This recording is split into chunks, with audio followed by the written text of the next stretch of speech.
The final turn off the highway had taken me down a winding road, flanked by towering pines that seemed to whisper secrets in the wind. By the time I arrived at the Airbnb, twilight had painted the sky in shades of purple and orange, a picturesque backdrop to the cabin that promised a peaceful retreat. I had been looking forward to this moment, to the solitude and the break from my hectic life, but as the engine's rumble faded into silence, a feeling of isolation crept over me, chilling despite the warm evening air. I retrieved my bag from the back seat, my footsteps crunching on the gravel path leading to the front door. The cabin, with its rustic charm, appeared exactly as the online photos had promised, welcoming and serene. I entered the code into the lockbox, retrieved the key, and stepped inside, a sigh of relief escaping me as the door clicked shut behind me. The interior was cozy, a living space adorned with comfortable furniture and warm, inviting colors. It felt like stepping into a home away from home. Barely had I settled onto the plush sofa, remote in hand and ready to unwind, when a faint tapping noise drew my attention. It was gentle at first, easy to dismiss as the settling of an old house. But then it came again, more insistent this time, a clear tap, tap, tap against the window pane. I froze, the remote clutched in my hand, as a thread of unease wove its way through my thoughts. Rising from the couch, I approached the window with cautious steps. The fading light cast long shadows, but there, illuminated by the last rays of the sun, stood a woman. Her appearance was disheveled, her hair a tangled mess, framing a face marked by desperation and wild, searching eyes. She tapped again, her gaze locking with mine, and then pointedly gestured towards the door. Swallowing the lump in my throat, I moved to the door, cracking it open just enough to speak through the gap. "Yes, can I help you?" My voice sounded more confident than I felt. I've lost something very important out here." She stammered, her voice a mix of urgency and fear. "Please, you have to help me find it." Her plea tugged at my heartstrings, but alarm bells rang in my head. "What did you lose?" I asked, curiosity mingled with caution. It's difficult to explain, but it's very important to me.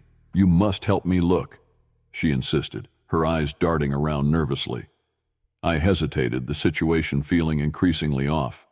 "I'm sorry, but it's getting dark, and I'm not from around here. Maybe I can call someone to help you." "No," she snapped, her demeanor shifting suddenly, her desperation giving way to frustration. "You don't understand. You must help me." The air between us crackled with tension, her insistence raising red flags in my mind. "Look, I really can't help. I'm sorry." With that, I began to close the door, my heart racing. Her expression darkened, her eyes narrowing. "You'll regret this," she hissed, a venomous tone that sent shivers down my spine. I locked the door quickly, retreating from the entrance as if to put physical distance between myself and her words. Peering out the window, I watched her linger for a moment longer before she turned and disappeared into the encroaching darkness. The encounter left me shaken, the warmth of the cabin no longer comforting but claustrophobic. I tried to distract myself with television, but the images flickered across the screen, unwatched. My thoughts were consumed by the woman at the window, her desperate plea, and her ominous parting words. As night fell, the cabin felt less like a sanctuary and more like a stage for some unseen, unfolding drama. The isolation I had once sought now felt oppressive, each creak and sigh of the cabin a reminder of my vulnerability. I had come here seeking solitude, but now I found myself longing for the safety of crowded streets and familiar faces. The night had only just begun, and already I felt the weight of regret for choosing this place, this moment of solitude that had turned all too quickly into a scene from a story I had never wished to be a part of. The aftermath of the woman's visit left an indelible mark on the tranquility of the cabin. Despite my efforts to immerse myself in the distractions of television and social media, the isolation of the Airbnb felt more pronounced, its quiet no longer comforting but oppressive, charged with the anticipation of something amiss. It was during these hours of forced calm that the night reclaimed its silence, a precursor to the terror that was yet to unfold.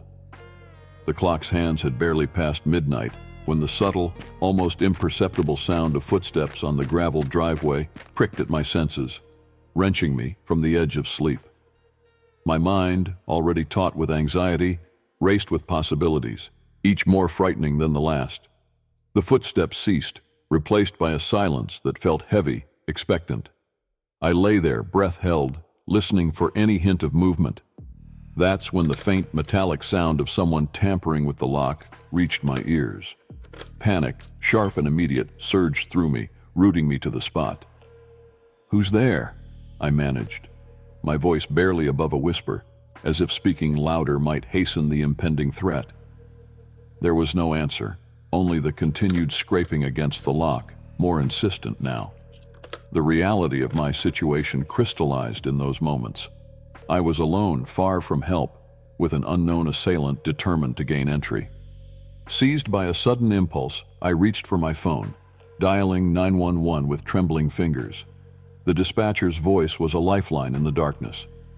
"911, what's your emergency?"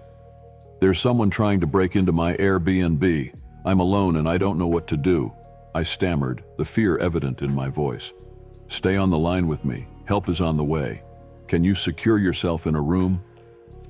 Before I could answer, the sound of the lock giving way cut through the night, a stark, terrifying confirmation of my worst fears. The door swung open with a violence that sent a shockwave of fear through me. Instinctively, I backed away, phone still clutched in my hand, as a shadowy figure stepped into the moonlit interior. The man was large, his features obscured by the darkness, but there was no mistaking the intent in his posture. "Why are you doing this?" I demanded, my voice gaining strength from the surge of adrenaline. The intruder paused, as if surprised by my confrontation. "You should have helped her," he said, his voice a chilling blend of accusation and malice. The connection between him and the woman was unmistakably clear now, their intentions malicious. I realized with a jolt of clarity that my refusal had somehow triggered this violent response. Without another word, I hurled the phone at him, using the momentary distraction to dash towards the back door. My actions were driven by a primal urge to escape, to survive.